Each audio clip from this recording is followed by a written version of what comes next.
Hello student, good morning. हम पढ़ रहे हैं क्लास 9 की हिस्ट्री और देख रहे हैं अपने लेसन 3 को, जिसमें हम लोग बात कर रहे हैं नाज़ीवाद और हिटलर के उदय को देख रहे हैं। हम लोगों ने फर्स्ट वीडियो में लेक्चर में नाज़ीवाद के उदय के कारणों को देखा, समझा, एक स्टोरी सुना और आज उसी से हम लोग कंटिन्यू आगे रहेंगे, जानेंगे कि हिटलर का उदय जर्मनी में कैसे होता है, उसके कारणों को देखेंगे। तो हिटलर के उदय के कारण को जानने के लिए सबसे पहले हम लोग जर्मनी के राजनीतिक परिदृश्य को देखेंगे, वहाँ की परिस्थिति को देखेंगे और बात करेंगे प्रथम विश्व युद्ध के परिणाम को देखेंगे, उसके प्रभाव को देखेंगे और इसी के साथ में हमें इस निष्कर्ष पे पहुंचेंगे कि हिटलर का उदय कैसे होता है। तो सबसे पहले हम बात करेंगे प्रथम विश्व युद्ध के परिणाम की और उसके प्रभाव जो हुआ वो उसी में हिटलर के उदय का बीज छुपा हुआ था, इस चीज को देखेंगे। तो सबसे पहले इस युद्ध जो था, जो प्रथम विश्व युद्ध मेनली यूरोप में लड़ा गया, लेकिन पूरे महाद्वीप जो था वो मानसिक रूप से, मनोवैज्ञानिक रूप से और आर्थिक रूप से क्या हो चुका था, टूट चुका था। ये युद्ध पहली बार हुआ है जो इतना लंबा खींचा, जिसमें काफी जन जीवन की हानि होती है, क्षति होती है, साथ ही साथ आर्थिक हानि भी देखने को उठाने को पड़ता है।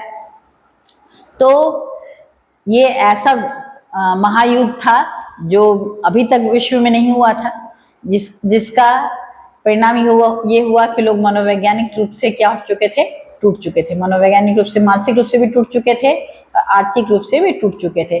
अभी तक हम लोग क्या देखे थे कि यूरोप जो था पूरे वर्ल्ड में सबसे अमीर कॉन्टिनेंट में, महाद्वीप में था, सबसे ज्यादा कर्ज देने वाला कंट्री महाद्वीप में रहा है यूरोप, क्योंकि उसके पास आर्थिक संपदा काफी थी, साथ ही बौद्धिक संपदा भी अच्छी थी इसकी। कई कॉन्टिनेंट में इसका साम्राज्यवाद भी था।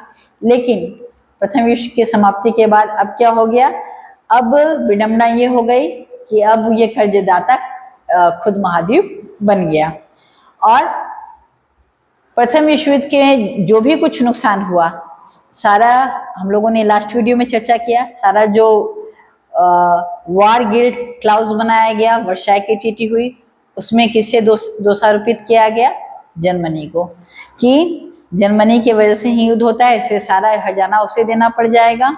साथ ही साथ उसके धन संपदा, उसके जर्मनी के कुछ एरिया को भी क्या कर लिया गया, अपने अधीनस्थ कर लिया गया। तो ये तो था हमारा वर्ल्ड वार का प्रथम का क्या प्रभाव देख रहे थे हम लोग।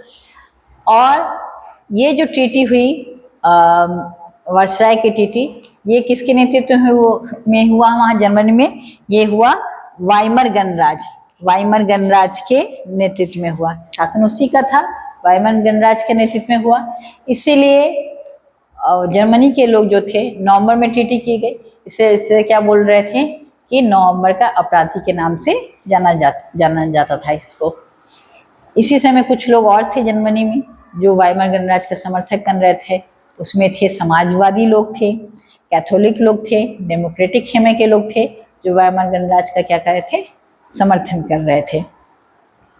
और ये जो प्रथम विश्व युद्ध और जो सेकंड विश्व युद्ध का काल है, 1918 से 1939 के, यानी कि 20 सालों का गैपिंग का जो वर्ष है, मेनली हम लोग इसी 20 साल के एज को जानेंगे, ईयर को जानेंगे कि ये 20 साल में फर्स्ट वर्ल्ड वार और सेकेंड वर्ल्ड वार जब स्टार्टिंग नहीं होता है, इन बिटवीन उसमें क्या घटना घटा, इस चीज को देखेंगे। जैसे इटली में हम लोगों ने देखा फासिस्टवाद, जर्मनी में हम लोग उसी तरह नाजीवाद को देखेंगे कि इन वर्षों में जर्मनी में क्या होता है, 20 वर्षों में, उस घटना को चर्चा करेंगे। हिटलर का उदय को जानेंगे। हिटलर के उदय को जानने के लिए हम लोग इसी दशक के बारे में हम लोग चर्चा करेंगे अपने वीडियो में। तो पहले महायुद्ध में यूरोपीय समाज जो थे, राजनीतिक व्यवस्था पर अपनी गहरी छाप छोड़ गई। युद्ध तो दोनों ही में खेमे में क्या था, यूरोप का ही युद्ध था। एक साइड में हम लोग देख रहे हैं ब्रिटेन थे, फ्रांस था, रशिया था, तो दूसरे साइड में हम लोग क्या देख रहे हैं, जर्मनी हमारा है, ऑस्ट्रिया है, टर्की है। तो दोनों ही साइड में खेमे में हमें क्या देखने को मिलता है कि यूरोप ही आपस में लड़ रहे हैं। चूंकि इस यूरोपियन कंट्री का अपना साम्राज्य था, एशियन नेशन में, अफ्रीकन नेशन में, तो उनको जबरन युद्ध में शामिल कर लिया जाता है। लेकिन मेनली जो युद्ध है वो विश्व युद्ध जो है वो किसका है? यूरोप का ही है। और इसी समय जो युद्ध के बाद वहाँ जर्मनी में सिपाहियों को आम नागरिकों के मुकाबले क्या मिल रहा है? ज़्यादा मतलब वेटेज दिया जा रहा है, वैसे सम्मान दिया जा रहा है। जो राजनेता और प्रचारक इस बात पर जोर देने लगे कि पुरुषों को क्या होना चाहिए? आक्रामक होना चाहिए, ताकतवर होना चाहिए और मर्दाना गुण वाला होना चाहिए। कहाँ की बात हम कर रहे हैं? हम लोग जर्मनी की बात कर रहे हैं और मेनली हम लोग 1918 से 1939 के बीच का जो काल है उसकी चर्चा कर रहे हैं। हम लोग ये समझने की कोशिश कर रहे हैं कि हिटलर का उदय कैसे होता है, उसके उदय के पीछे क्या कारण होता है। और उदय के कारणों में हम लोग क्या देख रहे हैं कि प्रथम विश्व युद्ध के परिणामों को देख रहे हैं। मेनली कारण तो वही है हमारा। अगर सब कुछ अच्छा रहता, युद्ध में परिणाम जर्मनी के पॉजिटिव आता, तो शायद हिटलर का उदय ही नहीं होता और ना ही द्वितीय विश्व युद्ध जो हुआ हमारा, ये भी शायद नहीं होता। कुछ और भी हो सकता था। ये तो इतिहास घटना घट चुकी है, लेकिन मेनली हम लोग समझने की कोशिश करें कि मे भी हो सकता है ये चीज घटना नहीं होता। तो ये 30 के दशक के काल को हम लोग चर्चा करें, दोनों महायुद्ध के बीच के यूरोप में फैली अस्थिरता के जो सामना करना पड़ा, उस काल को हम लोग चर्चा कर रहे हैं। और जिस समय वाइमर गणराज्य की स्थापना हुई, उसी समय रशिया में एक क्रांति हुई, वो थी हमारी बोल्शेविक क्रांति। चर्चा हम लोग कर चुके हैं, अपने सेकंड लेसन में देख चुके हैं। ठीक इसी प्रकार जर्मनी में भी लोग क्या चाहे थे? स्पार्टकिस्ट लीग बनाया उन्होंने। क्या बनाया? एक स्पार्टकिस्ट क्रांतिकारी लीग बनाया। और इन्होंने भी क्या किया? विद्रोहियों ने विद्रोह की योजना बनाई। विद्रोह की योजना बनाई किसके खिलाफ? वाइमर गणराज्य के खिलाफ।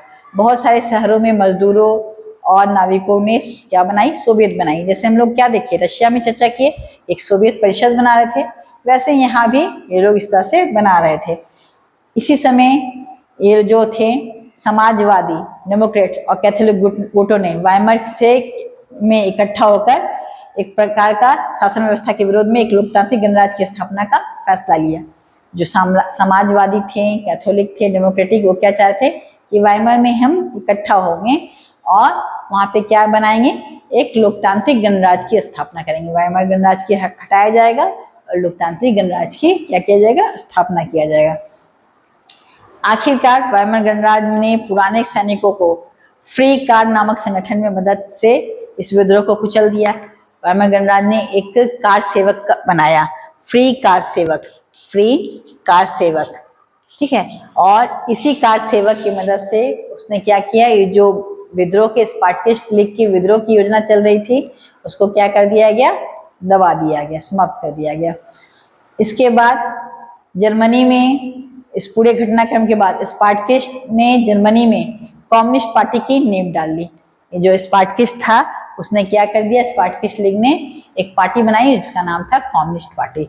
समाजवादी अलग है, कम्युनिस्ट अलग है। हम लोग जब अपना सेकंड लेसन पढ़ रहे थे तो हम लोग देख रहे थे कि साम्यवाद और समाजवाद में क्या अंतर है, इसको समझ रहे थे। समाजवादी थोड़ा लिबरल होते हैं, साम्यवाद बाय फोर्सफुली उसी काम को करेंगे, ठीक है। इस चीज की हम लोग चर्चा अपने लास्ट वीडियो में किए हुए। जो बच्चे इसे नहीं देख समझे हैं, साम्यवाद और समाजवाद में क्या अंतर है, अपने लेसन 2 में जाके चैप्टर मेरे यूट्यूब वीडियो पे अपलोड है, उसे फिर से देख सकते हैं, समझ जाएंगे दोनों चीज में क्या अंतर है, डिफरेंसेस क्या है, ठीक है। फिलहाल हम लोग जर्मनी में रहते हैं और जर्मनी की बात कर रहे हैं और जानने की कोशिश कर रहे हैं कि हिटलर का उदय कैसे होता है। उनके कारणों को देख रहे हैं, उदय के पीछे छिपे हुए कारणों को देख रहे हैं। और हम लोग क्या निष्कर्ष निकाल रहे हैं? अपने फर्स्ट वर्ल्ड वॉर के परिणाम में ही उसके कारणों को जानने की कोशिश कर रहे हैं, ठीक है। तो ये जो थे कम्युनिस्ट वहाँ के और समाजवादी एक दूसरे के क्या हो गए? कट्टर दुश्मन हो गए। दोनों के विचारधारा क्या है? डिफरेंस है। समाजवादी बाय फोर्सफुली किसी काम को नहीं करने के लिए कह रहा है, लेकिन साम्यवादी अपने विचारों को क्या कर रहा है? फोर्सफुली समाज में करने के लिए बाध्य कर रहा है। तो दोनों क्या हो जाते हैं? एक दूसरे के कट्टर दुश्मन हो जाते हैं। और क्रांतिकारी उग्र राष्ट्रवादी दोनों ही खेमे में रेडिकल संसाधनों के लिए क्या उठाने लगते हैं? आवाज उठाने लगते हैं। ये हम लोग देख रहे हैं, जर्मनी की स्थिति को चर्चा कर रहे हैं। अब बात कर रहे हैं कि प्रथम विश्व युद्ध के बाद जर्मनी में क्या हो जाता है, आर्थिक संकट की बात करेंगे। ये तो हम लोग वहाँ की राजनीतिक संकट को देखें, जर्मनी की राजनीतिक संकट में एक घमासान को देखें। अब हम वहाँ के इकोनॉमिकल कंडीशन को देखते हैं। तो जर्मनी के इकोनॉमिकल कंडीशन की बात करते हैं 1923 में आर्थिक संकट में देखने को मिलता है। 1923 में जर्मन में पहला विश्व युद्ध मोटे तौर पे कर्ज लेकर लड़ा गया था। ठीक है, जर्मनी क्या किया था कि कर्जा लेके लड़ा युद्ध, और जब युद्ध समाप्त हुआ, अब तो युद्ध में उसकी पराजय हो चुकी ऑलरेडी, उस पर वर्षाय के टीटी भी लाद दिया गया। जबरन उनको जो विजित राज्य है उनको क्या देना पड़ेगा, हर्जाना भी देना पड़ेगा। लेकिन जो कर्जा दिया है कंट्री, वो अपना कर्जा क्यों छोड़ेगा, उसे तो अपना कर्जा वापस चाहिए ना। इसी दुविधा में क्या होता है, आखिरकार वहां फ्रांस में जिससे वो कर्जा लिया था उसने क्या किया, जर्मनी जो 1923 में कर्ज से डूबा हुआ था, उसका जो जर्मनी का कोयला भंडार वाला इलाका था, फ्रांस के जो ये तो थे, और जो औद्योगिक इलाका था, फ्रांस क्या करता है, उस पर अपना अधिकार कर लेता है। ठीक है, अब जर्मनी क्या करता है, कर्जा चुकाने के लिए क्या कर रहा है, बड़े पैमाने पे कागजी मुद्रा, वहां जर्मनी की जो करेंसी है वो क्या है, मार्क है। ठीक है, मार्क। तो जर्मनी क्या करता है, बड़े पैमाने पे कागजी मुद्रा छापना स्टार्ट कर देता है। जर्मन संकट इससे और भी गहरा गया। बड़े पैमाने पे मुद्रा छापने से क्या हुआ कि उसकी मुद्रा मार्क का वैल्यू क्या हो गया, गिरने लग गया, डाउन होने लग गया। अप्रैल में एक अमेरिकी डॉलर जो थी, कीमत कितनी थी, 24,000। $1 दीजिए और 24,000 मार्क ले लीजिए। ठीक है, जुलाई में ये हो गया 35,000 मार्क, अगस्त आते आते 46,000 मार्क हो गया, दिसंबर आते तक 98,000 मार्क हो गया। क्यों ऐसा हुआ, इसके पीछे रीजन मैंने बता दिया अभी कि जर्मनी क्या किया, कागजी मुद्रा छापना स्टार्ट कर दिया। ठीक है, जिसकी वजह से उसका मुद्रा का क्या होने लगा, डिवैल्यूएशन होने लग गया। अब एक जर्मनी चित्रकार के द्वारा ही एक पिक्चर दिखाया गया कि लोग क्या कर रहे थे, बैलगाड़ी में मार्क लेके जाते थे और बदले में क्या खरीदते थे, पाव रोटी खरीद के लाते थे। जर्मनी की आर्थिक स्थिति इस तरह की दयनीय हो गई। इस स्थिति को क्या बोला गया, अति मुद्रास्फीति का नाम दिया गया। तो जर्मनी को इस संकट से निकालने के लिए अमेरिकी सरकार ने भी हस्तक्षेप किया। अमेरिका चाह रहा था कि उसका मदद किया जाए, लेकिन इसके लिए अमेरिका ने डॉब्स योजना बनाई, एक योजना बनाई जिसके उसको लगा कि इससे जर्मनी जो ये अति मुद्रास्फीति में गिर रहा है वो बाहर आ जाएगा। और इस योजना में जर्मनी के आर्थिक संकट को दूर करने के लिए हर्जाना की शर्तों को दोबारा तय किया गया। कि डॉब्स योजना में क्या किया गया, अब हम किसी ऐसे व्यक्ति से कैसे हर्जाना वसूल सकते हैं जो खुद ही भीख मंगा हो। जर्मनी की कंडीशन ऐसी ही हो चुकी थी, तो हर्जाना की जो नियम था उससे क्या किया गया कि फिर से एक नियम तय बनाया जाएगा, उसे डॉब्स योजना बताया गया। लेकिन इसी समय मंदी के साल 1924 से 1928 में जर्मनी में जो कुछ स्थिरता रही, लेकिन यह स्थिरता बहुत ज़्यादा दिन तक नहीं टिकी। इसके पीछे क्या रीजन था, क्योंकि 1929 में वॉल स्ट्रीट एक्सचेंज जो था, शेयर बाजार जो था, वो क्या हो गया, अमेरिका का धराशायी हो गया। और जर्मनी में को जो आर्थिक मदद मिल रहा था अमेरिका से, ऑटोमेटिकली क्या हो गया, वो शट डाउन, बंद हो गया। ठीक है, और लोग धड़ाधड़ अपने क्या करने लगे, शेयर बेचने लगे। 24 अक्टूबर को केवल एक दिन में ही 1.3 करोड़ तक, अगले 3 साल में अमेरिका की राष्ट्रीय आय केवल आधी रह गई। ये चीज अमेरिका की कंडीशन हो गई। तो जब अमेरिका का ही आर्थिक मंदी का कंडीशन हो गया तो डेफिनेटली वो दूसरे कंट्री का कैसे मदद करेगा, ये हम लोग देखते हैं। और इस मंदी का सबसे बुरा प्रभाव जर्मन की अर्थव्यवस्था पे देखने को मिला, क्योंकि अमेरिका भी क्या कर रहा था, जर्मनी की हेल्प कर रहा था। तो सबसे ज्यादा बुरा प्रभाव हमको किसको देखने मिल रहा है, जर्मनी पे देखने को मिल रहा है। आर्थिक संकट ने लोगों में गहरी बेचैनी और डर पैदा कर दिया। जैसे जैसे मुद्रा का अवमूल्यन होने लगा, मध्य वर्ग के लोग, खासतौर पे वेतनभोगी कर्मचारी के लोग जो थे, पेशेधारी की थी, उनकी बचत भी क्या होने लगे, सिकुड़ते जाने लगे। तो ये तो था जर्मनी की आर्थिक स्थिति और राजनीतिक स्थिति, जिसके वजह से ही हम लोग क्या देख रहे हैं कि एक ऐसे शासक, तानाशाह शासक का उदय होता है जो लोगों को लग रहा है जर्मनी में कि वो हमारे लिए क्या बन के आया है, मसीहा बन के आया है, और जिसका नाम है हिटलर। हिटलर के बारे में हम लोग अब डिटेल्स में अपने नेक्स्ट वीडियो में देखेंगे। Thank you so much.